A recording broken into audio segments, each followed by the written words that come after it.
Divinity, ancient Egypt. In ancient Egypt, the pharaoh was often considered to be divine. This precept originated before 3000 BCE, and the Egyptian office of divine kingship would go on to influence many other societies and kingdoms, surviving into the modern era. The pharaoh also became a mediator between the gods and men. This institution represents an innovation over that of Sumerian city-states where, though the clan leader of king mediated between his people and the gods, did not himself represent a god on earth. The few Sumerian exceptions to this would postdate the origins of this practice in ancient Egypt.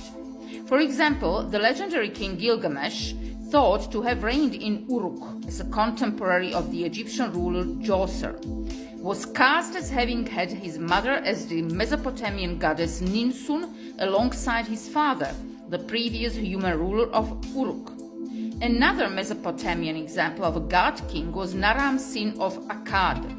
During the early dynastic period, the pharaoh was represented as a divine incarnation of Horus and the unifier of Upper and Lower Egypt. By the time of Djedefre, 26th century BCE, the pharaoh also ceased to have a father, as his mother was magically impregnated by the solar deity Ra. According to pyramid text utterance 571, the king was fashioned by his father Atum before the sky existed, before earth existed, before man existed, before the gods were born, before death existed. According to an inscription on the statue of Horemheb, 14th to 13th centuries BCE, he, Horemheb, already came out of his mother's bosom adorned with the prestige and the divine color. Inscriptions regularly describe the pharaoh as the good god or perfect god, Nefer-Neter. By the time of the New Kingdom, the divinity of the king was imbued as he possessed the manifestation of the god Amun-Re. This was referred to as his living royal Ka, which he received during the coronation ceremony. The divinity of Pharaoh was still held to during the period of Persian domination of Egypt.